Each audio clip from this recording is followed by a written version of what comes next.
Krishna Chaitanya Prabhu Nityananda Jayapataka Swami The following is a Sunday Feast lecture given by His Holiness Jayapataka Swami on December 26, 1982 in Atlanta, Georgia. The class begins with a reading from the Bhagavad Gita, chapter 7, verse 19.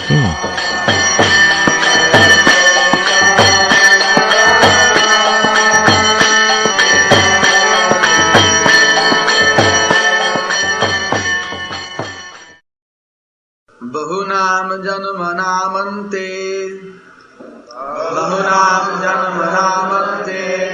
Gyanavan man prapadyate Vasudeva sarvamiti Sa Mahatma Sudullabha.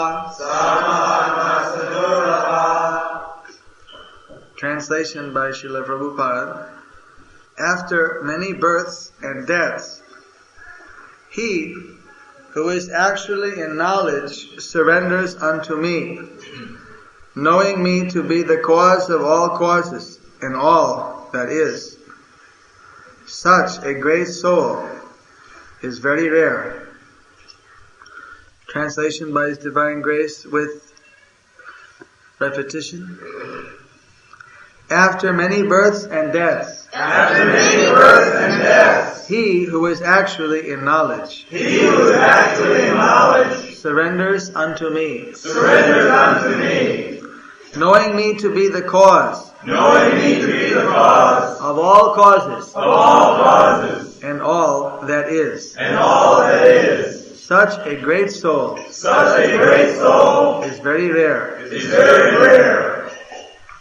Purport: the living entity, while executing devotional service or transcendental rituals, after many births, may actually become situated in transcendental pure knowledge that the Supreme Personality of Godhead is the ultimate goal of spiritual realization. In the beginning of spiritual realization, while one is trying to give up one's attachment to materialism, there is some leaning towards impersonalism. But when one is further advanced, he can understand that there are activities in the spiritual life and that these activities constitute devotional service. Realizing this, he becomes attached to the Supreme Personality of Godhead and surrenders to Him. At such a time, one can understand that Lord Sri Krishna's mercy is everything, that He is the cause of all causes, and that this material manifestation is not independent from Him. He realizes the material world to be a perverted reflection of spiritual variegatedness, and realizes that in everything there is a relationship with the Supreme Lord, Krishna. Thus he thinks of everything in relation to Vasudeva or Sri Krishna. Such a universal vision of Vasudeva precipitates one's full surrender to the Supreme Lord, Sri Krishna, as the highest goal. Such surrendered great souls are very rare. This verse is very nicely explained in the 3rd chapter of Svetasvatara Upanishad. Quote, "In this body there are powers of speaking, of seeing, of hearing, of mental activities, etc. But these are not important if not related to the Supreme Lord. And because Vasudeva Krishna is all-pervading and everything is Vasudeva Krishna, the devotee surrenders in full knowledge." Thus end the purport by His Divine Grace Srila A.C. Bhaktivedanta Swami Prabhupada on the text 19 of chapter 7 of the Bhagavad Gita as it is in the matter of knowledge of the Absolute. So this is a very important verse from the Bhagavad Gita, the Song of God, spoken over 5,000 years ago in India, on the sacred place of pilgrimage called Kurukshetra. Even to this day, pilgrims are visiting Kurukshetra, where the Bhagavad Gita was spoken. It is a historical place. It's very easily accessible from Delhi, New Delhi, the capital, current capital of India. Actually, in those days, New Delhi was also the capital. At that time, it had a different name. It was called Hastinapur. So, this is not a fiction or a legend or mythology, but it's a history. The places are still there, and this book, which is famed all over the world, Bhagavad Gita, was spoken there by Lord Krishna. So there he explained what is the material world in a nutshell, what is the position of the living entities in the world. Thus he explained how matter and spirit are related in this world. And also he gave some information how to get out of material life and achieve liberation, how to achieve the full consciousness, as well as he also gave some information even about the spiritual world, which lies beyond this material world and which is reached by pure souls who have completed their cycles of repeated birth and death or reincarnation.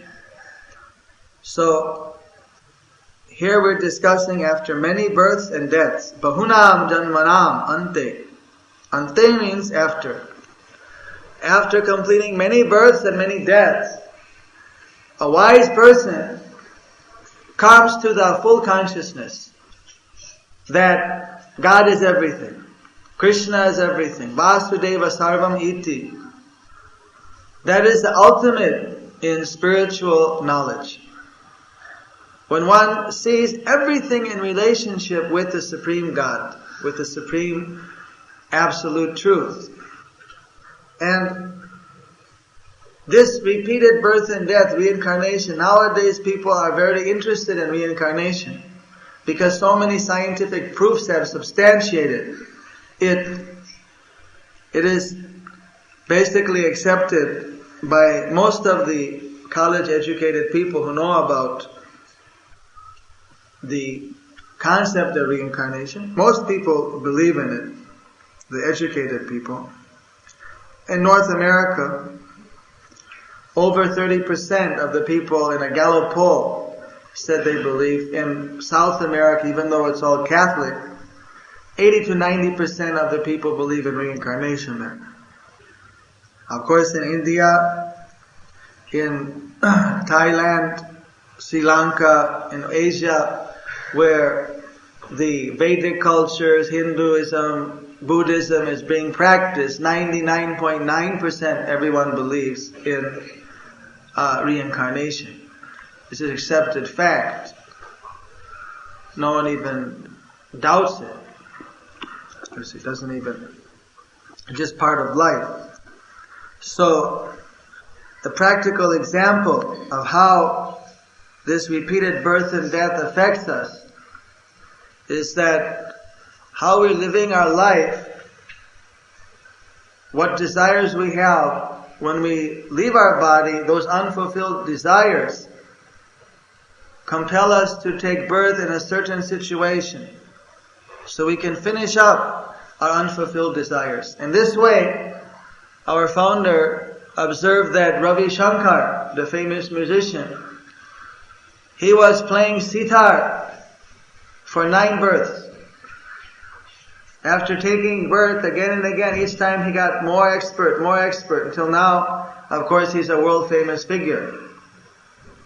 Incredible what he can do with his musical instrument.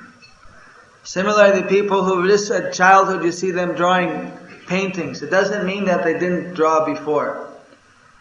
In their previous life, they may also have been artists. Some were musicians, some were scientists. They spent their whole life trying to figure out how to transplant the brain of a worm. Right?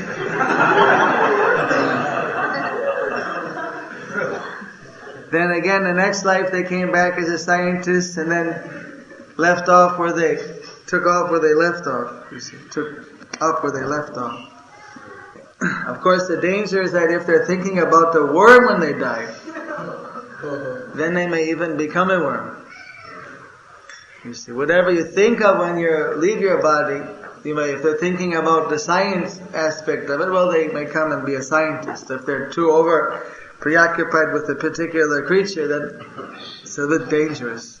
You see, that's another science that when a person leaves this, when the soul, you see, we are the consciousness, and this mind, this body is a very complex machine. So when the consciousness, which is a symptom of the soul, leaves the body, that's what we call death. Well, for us, you see, there's no death. So we don't mind talking about it once in a while because we don't believe in death. There's no such thing as death. What is known as death is just death of the body. That just means the soul transmigrates from one body to the next. You see, goes into the womb of the mother. In the semen of the male, this is described in great length. You see, how the semen is carrying little spirit souls. And when it combines with the ovum, then the body is created because of the presence of a soul. You see, right from conception, life is there. Life means soul is present. Atma, spirit is present. It's a spark of life. It's a spiritual energy. That energy is what makes the body look so nice, look so attractive.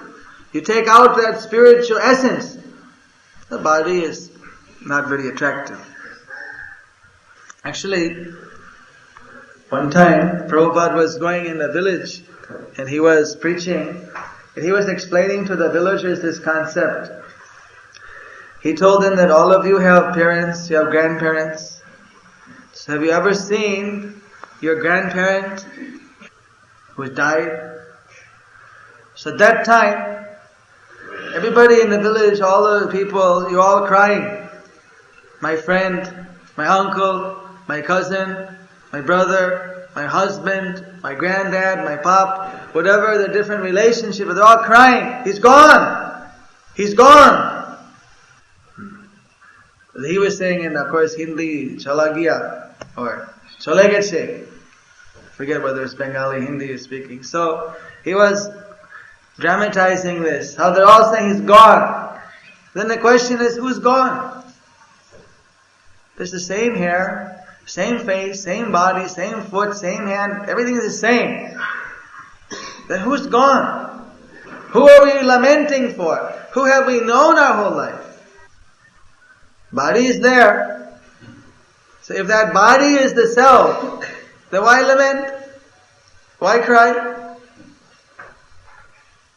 Because the body is not the real person. The real person was the spirit, Atma or soul, the living entity, living consciousness in the body, which is more subtle than even the finest matter, and has left the body and then gone on to its next birth. So this Krishna consciousness basically is science. People ask, are you a religion? Are you a yoga? Are you a philosophy? What are you? You see, well, we're all of those. We're also science. You see, this is the one science that unfortunately in our modern educational institutions there is no courses being taught. The science of the self, of self-realization, it's a science. Science means that if you do ABC, just according to the procedure, formula, you're going to get a predictable result. Similarly, if you practice this process of self-realization just according to the procedures laid down, You can predict exactly what result you're going to get. It can be verified. The only difference is that it has to be verified subjectively. One can verify it in himself. You can see the symptoms of a person advancing spiritually. That way, if you have any friends and you see them chanting Hare Krishna, becoming more aware of spiritual subject matters, more knowledgeable, you'll see that in their character there's a difference. They become more peaceful, they become more sober, they become more satisfied. In fact, one of the leading psychiatrists in the country one time did a secret study which turned out to be, then he just proclaimed himself and then did an open study of our devotees in some of the temples. He took new people visiting, he took people that were there for 6 months, 1 year, 5 years, the Swamis who were there for 10 years, and he gave them IQ tests, creativity tests, and so many tests, psychological tests that they have. He did a complete study, did charts, graphs, everything, as a scientist. So he came up with the conclusion that the Hare Krishna devotees, generally above average intelligence, and remarkable creativity. There's such a high level of creativity you don't find in any singular group of people in general in society, far above the average, and that they're equally dependent and independent. But the specialty that he found was they have a high amount of self-esteem, that they have especially no anxiety, no fear. His conclusion was that actually the Western world would do well to study and utilize the meditational techniques of the Hare Krishna movement, so that because in this world the type of anxiety was symptomatic of depression. He didn't find it in the devotees. That type of depression was not there. So this is what we're writing today in Bhagavad Gita, that after many, many births, when a person is developing in the transmigration of the soul and comes up to the spiritual understanding that there's nothing beyond the reality of the Supreme Truth or the Supreme Lord. You see, that is the topmost of all knowledge. And that person, naturally, when he achieves that level of consciousness, becomes peaceful, becomes stable, and becomes self-satisfied, so that actually that person is able to work for the welfare of others. If a person is obsessed with his own problems, how can he work for the welfare of others? Of course, I'm sorry to quote a psychologist in this August assembly, because we don't put that much weight by what psychiatrists say, considering the high rate of suicides they're enjoying. They have as much problems as everyone else. But since one of them took the trouble to analyze, at least they came up with some conclusions, so we just voiced it. The real test, of course, every individual has to make. Don't take any psychiatrist's word for it. If you want to take anyone's word for it, take Krishna's word for it. He's the supreme authority. But even if you don't want to take Krishna's word for it, just try chanting Hare Krishna, Krishna Krishna, Hare Hare, Hare Ram, Ram Ram, Hare Hare. There's no obligation. It's an open secret. You see? It's open, it's a secret. Even those who chant don't realize or understand how is it working. But that much secret, of course, remains always a mystery. More and more it's revealed, but if you try chanting, see what effect it brings. You'll see that it will bring a change about. It will bring a positive spiritual strength and realization. This Sankirtanam is a very ancient system, based on Sravanam Kirtanam, hearing and chanting. One person sings, another hears. Another sings, he hears. Sravanam is hearing. Kirtanam is singing or speaking, glorifying. You see, by hearing, our consciousness is awaked. We are easily awakened by our ears. Just like this bell that might remind you of your alarm clock. When we're asleep, we hear the alarm. You can't see the picture on your wall. Other senses are quite dormant, but the ear is more awake. So the ear is the most spiritual of all our senses. These material eyes are not very spiritual. They are able to see a certain wavelength of vibration. But Krishna, He can make Himself visible within those wavelengths. But actually, His normal existence is far, far away in a different dimension. You can call it the fourth dimension if you like.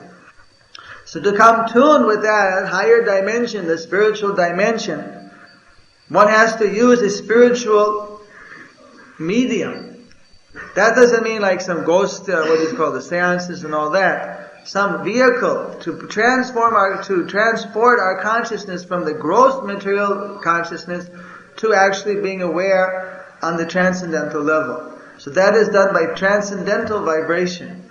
So this transcendental vibration, most powerful, especially intended for this particular age. Why is Hare Krishna an open secret? There are many mantras in the Vedas. You can ask the various Indians, they'll tell you there are many Gayatri, secret mantras. Those are not to be spoken out loud to uninitiated people. Those are kept secret. We also have some secret mantras which we give in the proper time and place. But this Hare Krishna is very powerful. Therefore, even a person is not very expert in chanting or may make some mistake in other respect of Vedic culture or of yogic practice. But Hare Krishna is so powerful that it can overlook all such mistakes and rather counteract them. While other mantras, one has to be more adept in these yoga practices to be able to chant. That is the difference. Therefore, Hare Krishna chanting is equally as effective, or at least as usable, for a beginner, a neophyte, or for someone who is very advanced, and even for a liberated soul. Just that the level of realization of the different chanters will vary, depending on the amount that their consciousness is expanded. A liberated person is fully expanded to his original consciousness. And as the person advances, his consciousness is expanding. And so someone, in the beginning, his consciousness, her consciousness is simply limited to the bodies. I am this body, there are these other bodies, and we're having these interactions. And that's about it. And then to go beyond the body, to the psyche, beyond that to the spirit, immediately this chanting of Hare Krishna takes one to that spiritual platform.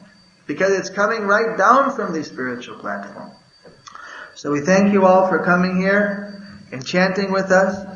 This is your temple. Krishna's house is your house.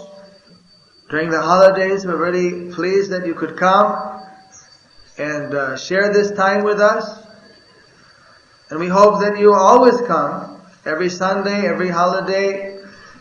Even yesterday we had a special feast. Many guests came, had a big Christmas birthday cake. But we didn't have 1983, whatever it is, candles, so we had to make do with. That way, you see, for us we have many such appearance days. Because Krishna comes again and again in different forms, in different incarnations. Just like Ramachandra, Varaha, Kurma, Matsya, then Chaitanya Mahaprabhu, these avatars, and partial avatars, and empowered avatars, incarnations of Godhead. You see, so we worship the Lord in all of His transcendental forms. You see, ultimately there's only one Supreme Lord, but He has the power to appear at different times, in different places. So like that we also respect Jesus Christ as a spiritual master. You see, empowered by God as a spiritual master. Prabhupada in this way respected him. So in this way, we hope that you all take this house of Krishna to be your own. Bring your friends here, partake in the feast of the sacred Krishna prasadam foodstuffs. If you feel like dancing when the chanting is going on, get up and dance. No one minds. If you don't feel like dancing, it's alright, you can just sit. You see, if you feel like singing, sing Hare Krishna, Krishna Krishna, Hare Hare, Hare Ram, Ram Ram, Hare Hare. If you want to just listen, it's alright. You can listen. And if you'd like to ask any questions, you're also welcome to ask any questions about this philosophy, about life. The Vedas are so complete that they have given a very broad picture of the world we live in. It's amazing that it has been written in Sanskrit language thousands and thousands of years ago, and that teaching has been kept intact and translated now into the English language by Srila Prabhupada, and now it's in over 40 languages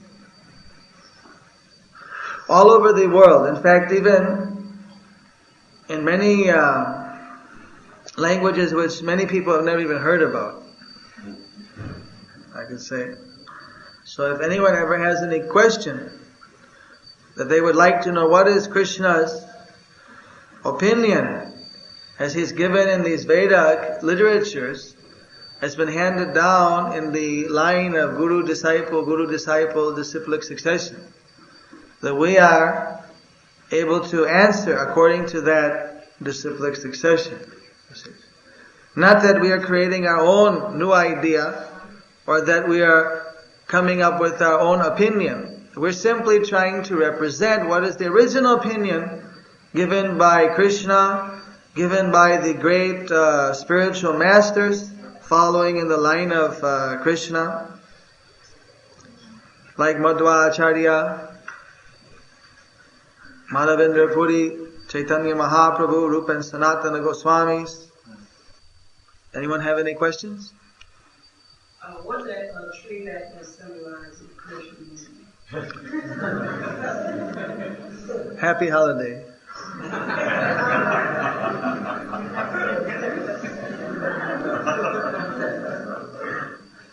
Yes, how is it possible to detect a spiritual sound vibration in material sense? If the ear is made out of matter, how is it that we're receiving a spiritual sound vibration? How is it being detected? You see, the vibration goes from gross to subtle. Just like within a certain vibration, there may be other sounds, other vibrations contained which you cannot hear. Just like within light, we know there's ultraviolet and there's infrared light, but we can't see it. So the vibration, Hare Krishna, which you are hearing with your material ears, that vibration not only is heard by the ear, but it's also heard by the soul. And it has that's what's happening actually, is by chanting enough, the soul has actually been dormant. And it has been practically just relegating all of the functions to the material mind and intelligence, and has not identified with itself at all. So what happens by continually chanting, that vibration is actually reaching the actual consciousness, the root, the spirit, spark of light, the soul, and then awakens the soul to its original spiritual identity, original spiritual position. So now if that chanting is, say, sung by some kind of a professional man, who's just doing it as not as a yoga, not as a meditation, well then if one hears that vibration, actually from him, the spiritual, because his soul is not awakened, he's just doing it for money. He benefits by chanting, but the persons who hear, they get material good karma. Because anything connected with Krishna is good. But because the person singing or speaking, if he's not a pure devotee or a real pure yogi, just some kind of a professional person, or say someone's doing it in ridicule or some other mood, but then by hearing that, the best you can get is a material good karma. But by hearing the vibration from a spiritually awakened soul, that vibration has a special potency.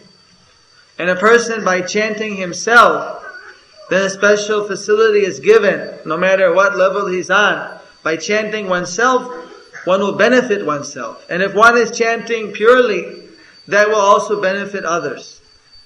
So although the vibration is audible on a material platform, but it also has a spiritual effect if it is heard by oneself or by one who is a spiritually advanced person, who is Krishna conscious. That's why when the devotees chant, that chanting has some special potency. And immediately you feel a lot of energy. The vibration becomes very intense. Person feels sometimes like dancing or like clapping or like rocking.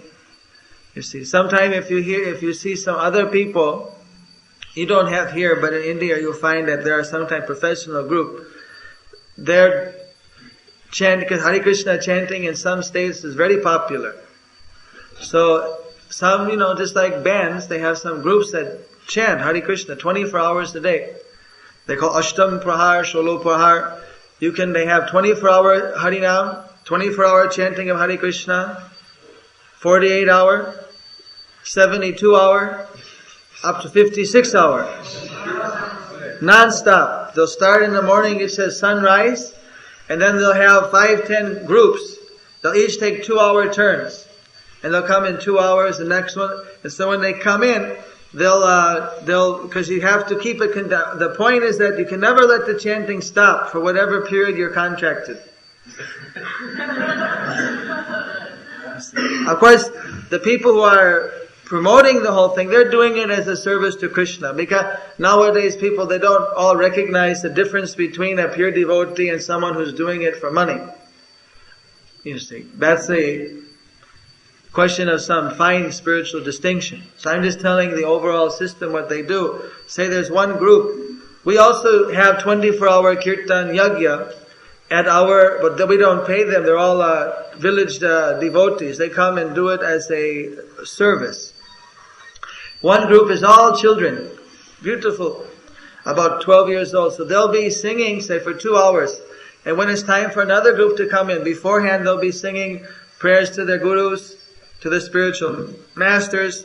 They'll be singing Shri Krishna Chaitanya, other chants, get warmed up. Then they'll come in chanting Hare Krishna, and they'll chant Hare Krishna. The two groups together will be chanting. They'll make one circumambulation around the temple or the tulsi or whatever they're chanting. And then as the one comes in, then the other one goes out. So there's never a cessation. See? So it goes like this for the whole day and night. And people stay up and just hear Hare Krishna chanting the whole night. You'll see thousands of people sitting there, families with the kids, just camped there the whole night, hearing Hare Krishna. So they like to hear the chanting of Hare Krishna so much. It's one of the most popular entertainments. Spiritual entertainment. So by hearing the vibration, according to who speaks it, that will have a certain effect. But in any case, anyone who hears Hare Krishna, it always has a good effect. But when it's heard from the lips of pure devotees, that has not only good, but also has a transcendental effect. Actually, no words can describe Krishna fully. One of his name is Adhokhaja. Adhokshaja, or Hokhaja, depending on which way you pronounce it, means A to Aha. In Sanskrit, the first letter is A. A, U, U. Like that. So then the first A. A, I, U, U. So A is the first. So A, Hokshajaha. Aha, Visarga is the last letter. So it's like A to Z. You see, they're saying that Adhokhaja means that from the first letter to the last letter of the alphabet. you cannot describe, if you use all the letters, you cannot describe by any of those words what is the Supreme Person. So then how can we say that any name of Krishna is transcendental? It's a very good question. You see, the point is that although Krishna cannot be fully described by any singular word, it's not that you can completely define him.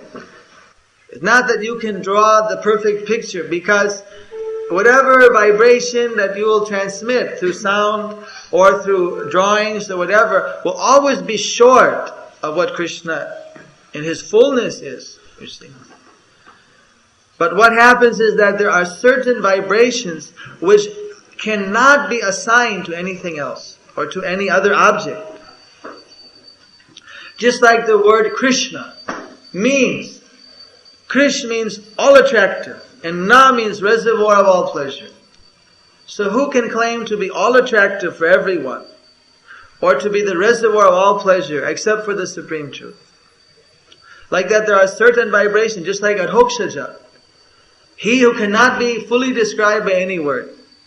That vibration is transcendental, because the only person who cannot be fully described by any words is the transcendental person. So there are certain words which themselves directed out of this world. And so therefore those words chanted by devotees, by yogis, they bring down that spiritual energy. They become empowered vibration. Not that we are fully confining Krishna within those words, but that those words are so powerful they don't denote anyone else except for him. Not that they can fully define him, but they define one aspect of him. He has unlimited aspects, unlimited qualities. You see? Hare Krishna. Thank you. You had a question? Yes. Since Srila Prabhupada disappeared from the planet, has anybody heard from him or know where he is? Well, we know that he's with Krishna, and many devotees have had dreams of Srila Prabhupada. In fact, I wouldn't go too far to say that almost most devotees have had some dream or another, but most or many have had.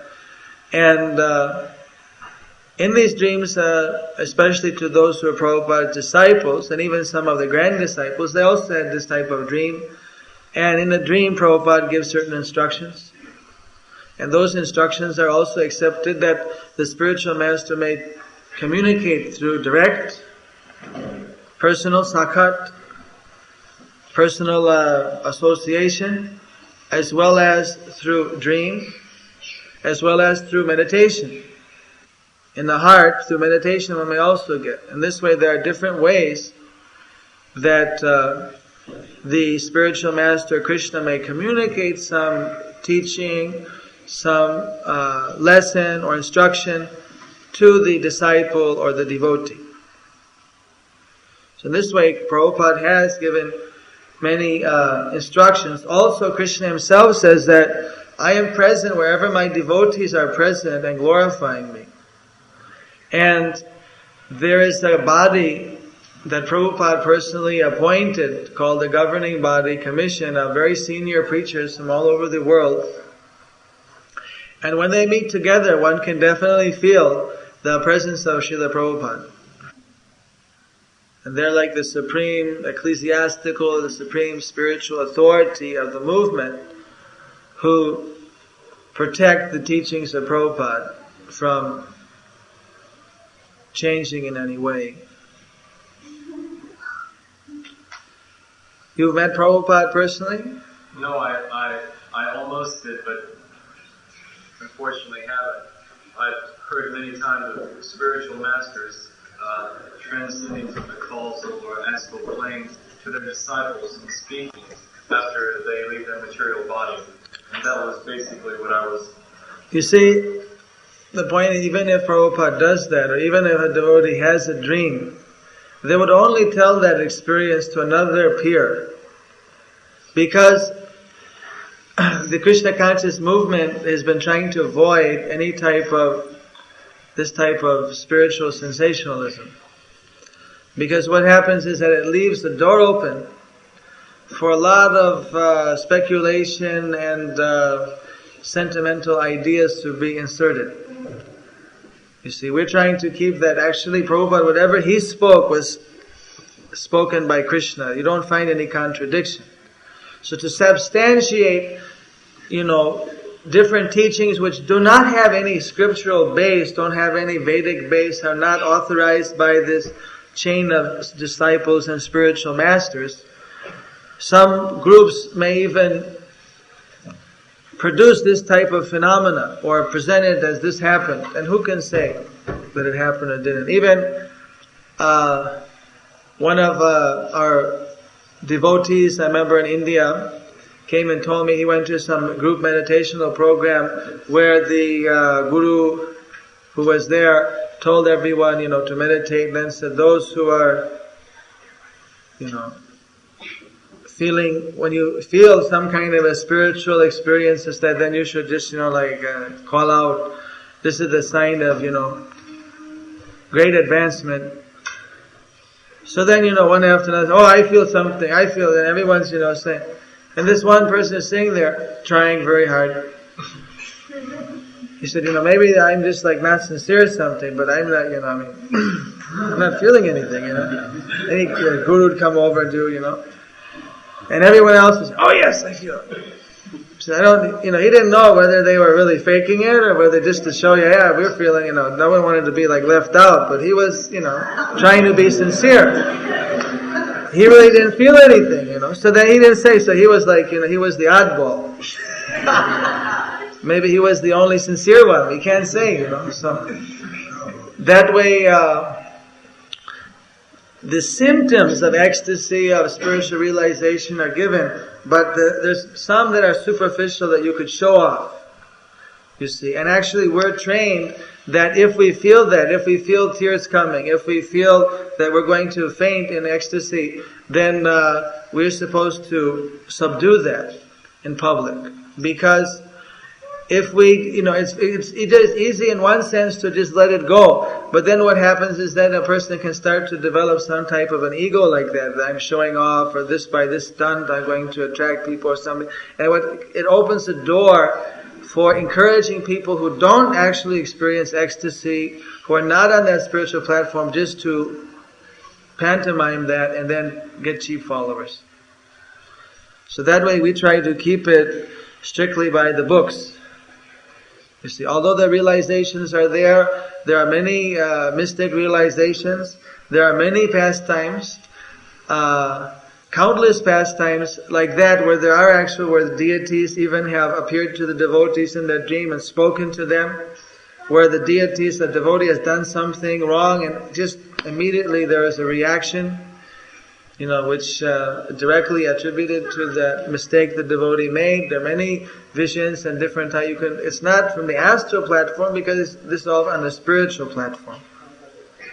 But these things are not generally voiced in public, you see. The devotees know certain things that happen, but it's not promoted because we don't want to cheapen the things or leave the door open for people just to make up some. If you have some experience, it's mainly told, keep it to yourself, or if you want to discuss it with your guru or a very senior person to get all the spiritual significance about it. But don't just talk it about, because then what happens is it can get like that where a person might, I saw this, I saw that, and you don't really know whether they did or didn't. The ordinary people, it creates a kind of a bad situation, bad example. But there are many, many experiences, and Prabhupada definitely is with us. That his presence, even some people, even the deity of Prabhupada is so alive that even in India sometimes, even here, sometimes people just stand and look and they say, when is he going to speak?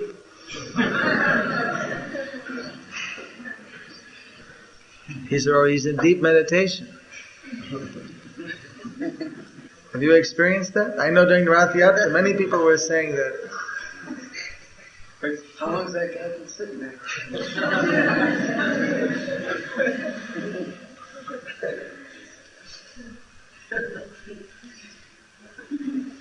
I say that deities, many pastime with deities, not only is Prabhupada with us, but Krishna. Prabhupada has brought Krishna, and these deities These are actually one of the incarnation of Krishna. There's 5 incarnation of God. You see, and the 5th is called the installed deity. It's not some kind of idol or something. It's actually one of the incarnations of God. Therefore, we worship directly that Krishna is there. And many experiences, mystical experiences, have happened around these deities. Each deity has his own pastimes. And this temple is called New Panihati because of the pastimes which happened in Panihati, an ancient place of Lord Chaitanya's pastimes. And even today, there are deities which are worshipped there from 500 years ago. And many pastimes connected with all these deities. Devotees actually develop personal relationship with the deity.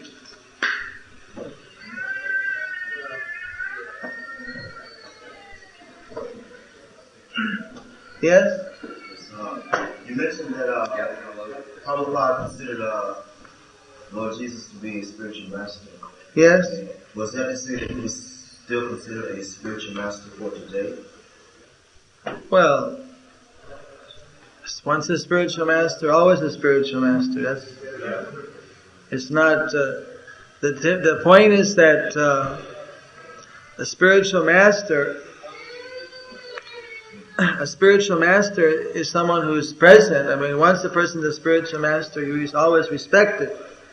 But that just as he gave instruction to his disciples, the apostles, and they had disciples, Of course, now the Roman Catholic Church has somehow maintained this in their Pope system, but it's not exactly the same. You see, after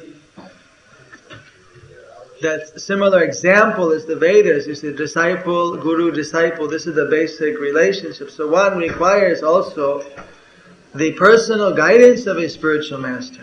Just from the book, without someone who's actually realized or studied from realized soul, it's very difficult to make any spiritual advancement. Then it just leaves it open because so many people can interpret in so many different ways.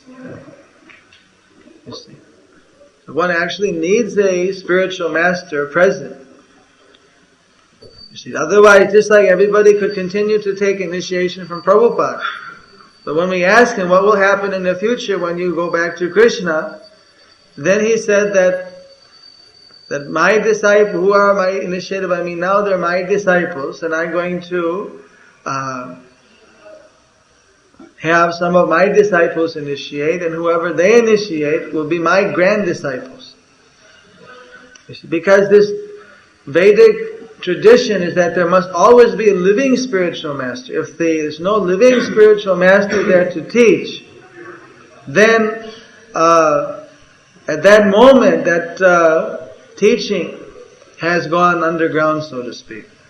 It's become hidden. It may rise up again.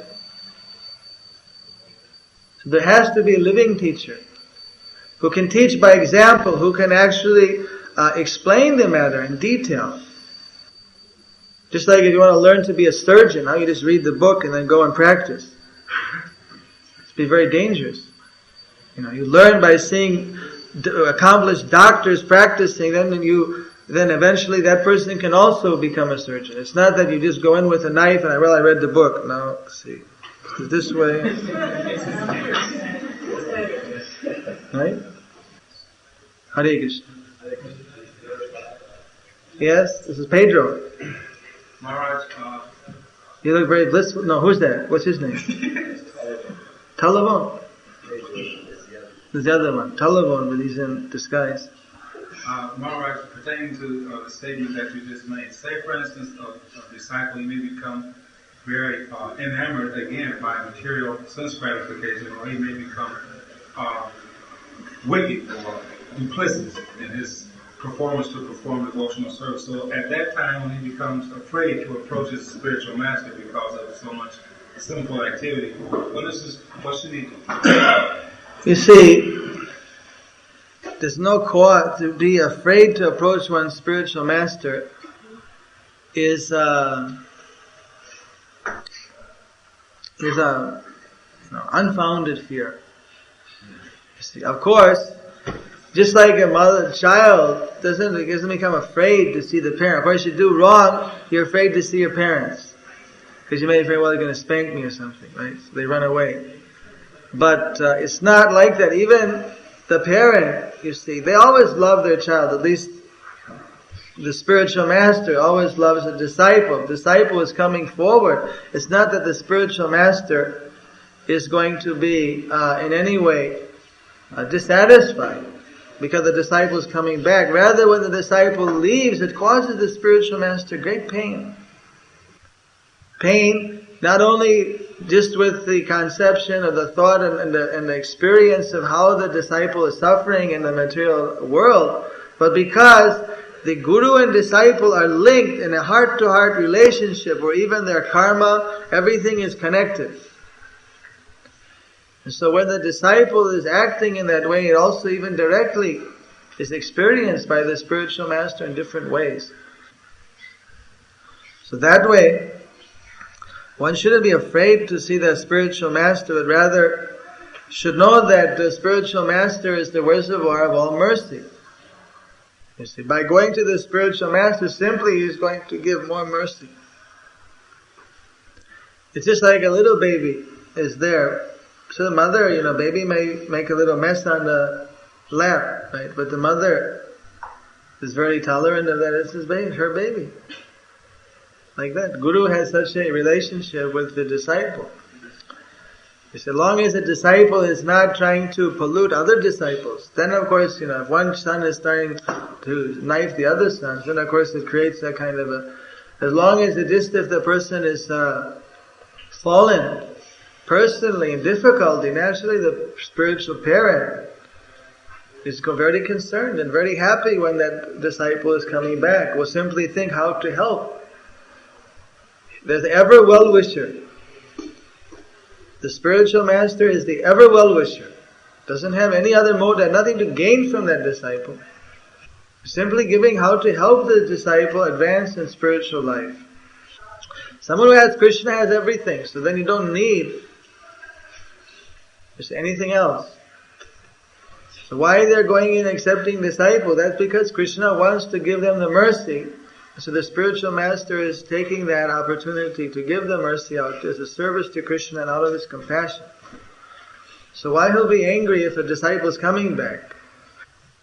We're trained not to hate the diseased, but to hate the disease. If there is any contamination, any disease in a yogi who was practicing and then fell down, you see, that anger is only against the disease, not against the person. That person, they always want to help to get back on the right path of yoga. You see. In fact, what is this material life? We've been in it for millions of years, and if one, even for a couple of years, gets waylaid, if again the person comes back, well, that still gives the opportunity for the eternal relationship with Krishna. In fact, Krishna says He's more pleased, it's in the Vedas, He's more pleased when someone who's gone away comes back. Just like if you have so many cows or sheep or whatever, and one goes away, they keep a guard by the others, and 3, 4, 5 men, they go looking for the one lost one. And when they get it back, everyone is so happy. You see, so it's not like that. That maybe when they're going away, that time they might be angry. Where are you going? Don't you know what you're doing? It's dangerous. You see, even then it's only verbal. You see, just sentimental, like that, fear. That what's the future of the person? Again, falls into the chakra, the cycle of karma of birth and death. Pretty dangerous. See, after coming back, everyone forgets at that time all the mistakes and just thinks, oh, how wonderful. I'm back on the right path.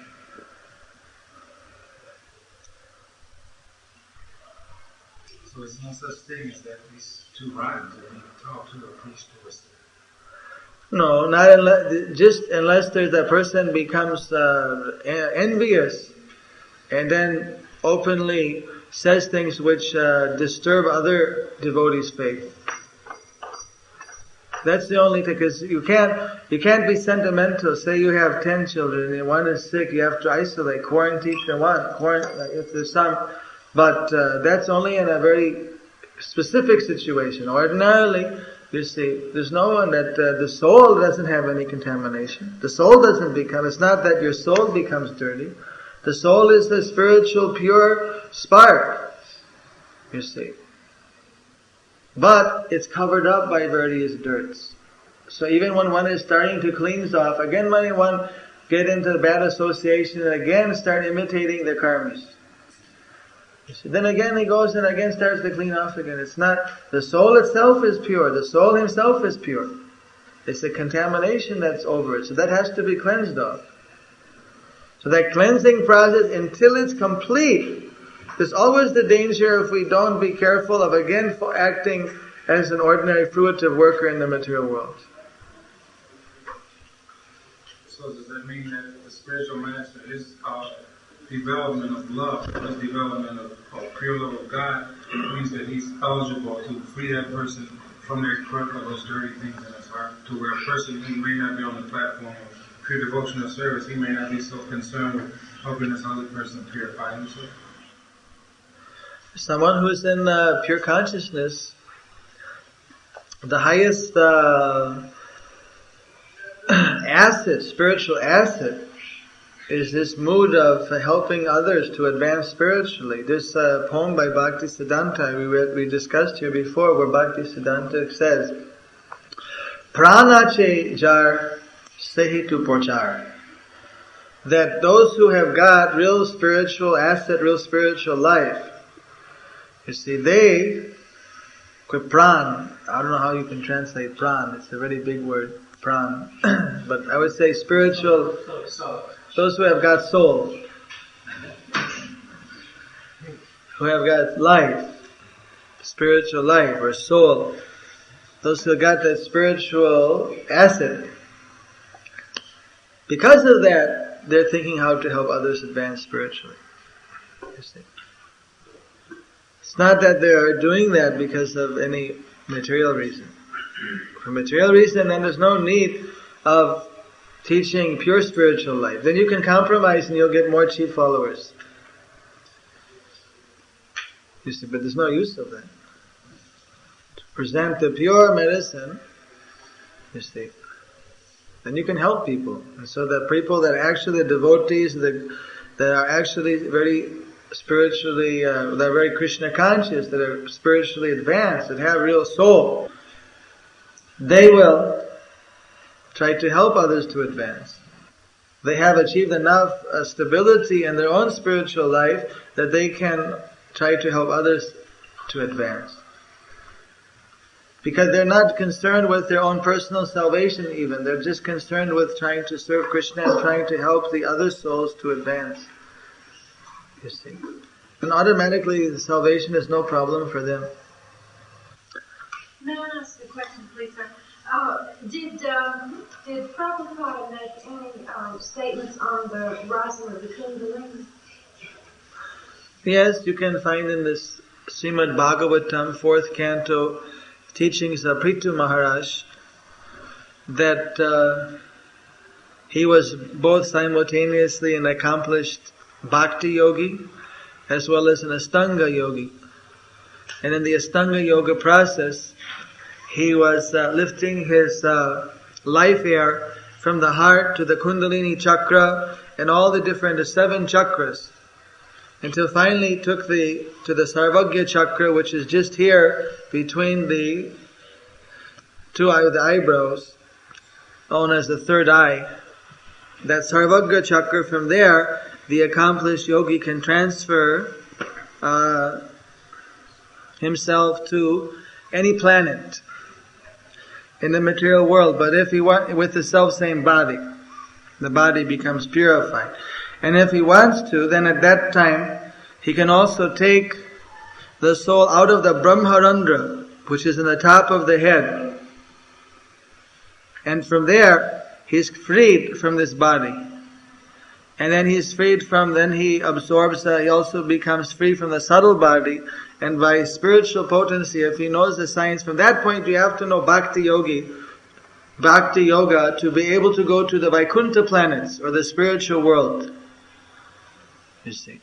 So then from there, he employed his Bhakti Yoga practice and went to the spiritual world. The ultimate purpose of controlling the breath and of actually controlling the soul, if you take it, there's 7 different chakras. The Kundalini chakra is just, you can take it like by the base of the spine or behind, in that pelvis area there in the center. And the base of the spine, or in front of that. And like that, there are another 6 chakras. One near the abdomen, by the heart, by the just finally going up to here. In the throat, there's one. So these are the different chakras. So what the yogi does is by breathing exercises, after learning how to sit, meditate, then by pranayam, by breathing exercise, one controls the airs. The spirit soul is floating on 5 kinds of airs called pranas. You see, and those airs, by meditation, he's able to shift to the different chakras. You see, and the first chakra is the Kundalini chakra. But not that you just stay there, but then it goes on and it rises. And you take it up until finally it's brought to... Now it's very dangerous if a person is not very expert and the soul comes out of the ear or any part of the holes of the body, then you're in a trouble. You see. Huh? You see. Then you're in trouble. Then this body is finished for that time. You have to go on to the next. So one has to have also a guru who knows about these things. And it takes a great deal of practice. You see, you have to be able to sit for a long time and to just do this type of meditation. So the advantage is at your own will, whenever you want, you can leave this body. And that's not suicide. That's completely bona fide. You see, so you can pick. There's certain times given in Bhagavad Gita when the sun is going to the southern side or northern side when it's in the day. Different symptoms are there when it's very auspicious to leave. So one can choose the most auspicious time and leave the body at that moment. You see. And then by one's own choice, one can go to the appropriate planet. Either a higher planet in the material world where people have longer life, heavenly type planet, or one can go beyond the material world to the spiritual sky, if one is qualified. Now, this is a very difficult. People are, of course, experimenting with just the Hatha Yoga and the lower levels, the lower chakras. But the actual process in its complete and entirety is very complex. It's a very exacting expertise to be able to control the airs in the body and to have that type of concentration. It may not be possible even in this lifetime to become that expert. 1 out of thousands may be able to achieve it. And even then, there's always a danger that one could make you slip up a little bit. And in the modern world, it's very hard to find that type of quiet time. You can imagine you have just got your spirit soul up to the particular, chakra, and somebody comes in and asks if you want a 7-Up or something. It's very dangerous. You see, at that time, what do you do, right? So, or the 747 is flying over and just crashes next door. Even you go in Himalaya mountains now, they have special flight around Mount Everest. So even the yogis are meditating. The tourists are flying around to see the Himalayas. So it's very difficult. Very difficult. But it is a bona fide process, and great kings and great yogis, they could practice that. But it's just that now you can tell the times are the current is going in the other direction. One is like swimming upstream. It's a little bit difficult to actually perfect that type of yoga. But it's good training. It helps to train one to become detached from the body and to start to control the senses. But I don't know how accurately it's being taught in the Western world. I think partially they may be teaching some of the aspects, not the full process. So what happens, I mentioned that when we leave the body, whatever we're thinking of, that we achieve. So naturally these yogis are able to just choose when they want to leave the body. You see, that's their perfection. That's like the final exam. You may learn how to do all the other things, but when you leave your body, if you can concentrate on the right thing, or if you can't leave by your own free will, you see, those yogis then are in a fix. They haven't reached that expertise, then their destination is unsure. Of course, they'll again get another chance in the next life. Not that they lose their asset. But you see, the benefit of this chanting of Hare Krishna, this is a finer and more superior form of yoga because it's not limited to a lot of physical exercise. You may, even deaf and dumb people chant Hare Krishna. We have a girl in Denver who is completely, she can speak, but she's completely deaf. So, we ask her, that when you chant, what do you hear? She says, I don't hear anything, I'm deaf. She says, but I feel the presence of Krishna. You see. So someone asks, what if you can't hear? Then you can't chant, you see. No, even if you can't speak, you can think Krishna, and you'll feel Krishna's presence. But it's much more fortunate to be able to hear and to be able to chant. So what happens is that the science is that yang vapi smarang bhavet tyajat ante kalevaram. That when we leave this body, that object or that existence which we are meditating upon, we achieve. So the devotee, rather than practicing how to leave at free will, rather practices how to always think about Krishna, so that whenever death may come, whenever the final test may come, we have to leave the body, they just think of Krishna and go back to Krishna. So that means that one has to be on call 24 hours a day. So that's why you always see the devotees with those little bags in their hand. Hare Krishna. In spare time, when they're walking here or there or whatever, they chant. When they're working, they may also sing Hare Krishna. They're just prepared. If they stub their toe, a lot of time you hear them yell out, Krishna! Ordinary people, when they stub their toe, they may yell out something else. Right? So it says that if one suddenly gets frightened and says Krishna, just by that, one is guaranteed that their recycle of reincarnation will be over. So powerful. So that way they say there's these two processes, either by mechanical process through the Kundalini, it's described Kundalini and the other chakras you have to go through. Kundalini is the first chakra. Then there's the other. The Tantric yogis, they're very obsessed by the Kundalini chakra because it's just behind this place where the genitals are. So they connect that force. Actually, that force, if it's directed upward, that's called Urdhareta. That instead of having the sexual energy going out or down, they direct it up. You see. But that whole yogic power is not only that it just ends at the Kundalini or that particular energy, but all of the different chakras have their energy. And one utilizes those energies and goes up. But by chanting Hare Krishna, automatically all the chakras are open. And automatically one develops that spiritual power. And rather than fine-tuning the technique, if it can be done, it's just that now the times are so unfavorable that it's just not worth it to spend the time on practicing the Hatha Yoga.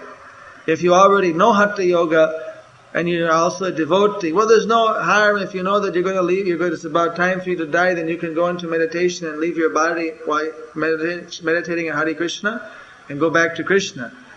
Like Bhishma Dev and other great souls, they were both Bhakti yogis as well as Astanga yogis. You can be just a Bhakti yogi and go to Krishna, or you can be a Bhakti yogi and Astanga yogi and go to Krishna. If you're just an Astanga yogi and you're not a devotee, you can't go to Krishna. So it's better to be a devotee or a Bhakti yogi, and that way you're prepared anytime. And it's much easier. Even children, women, men, educated, uneducated, whoever, they can all practice. There's no young, old, everyone they can practice. The other yoga is very difficult for old people unless they practice since they're young, or for very young people. It's difficult to practice, I believe, when you're in advanced stages of pregnancy. But chanting Hare Krishna can be done under any situation. So now I think it's time for the feast. So everything is in Prabhupada's books. You'll be amazed. And this Bhagavatam and there's over 90 volumes he has written. If you start to read these literatures, bringing out the tables for the prasad, you can just bring it right out. You'll find all the type of information on spiritual life. Great detail.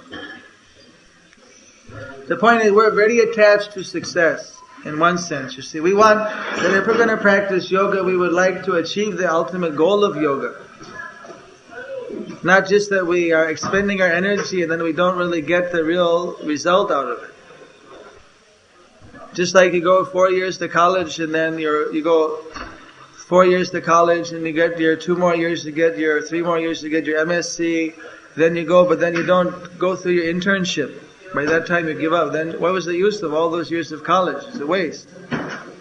So like that, in yoga, the Bhakti yoga, whatever amount you're able to do, that's already you get credit. Nothing is lost. But in this other process of yoga, unless you're able to go to the extreme end where you're actually able to take at least your soul to the Sarvagya chakra and transfer yourself at will, then when you leave, then you have to again start over again. It's not that when you're born again next time you're able to immediately have all those powers. Again you have to practice, learn all the asanas, do everything all over again.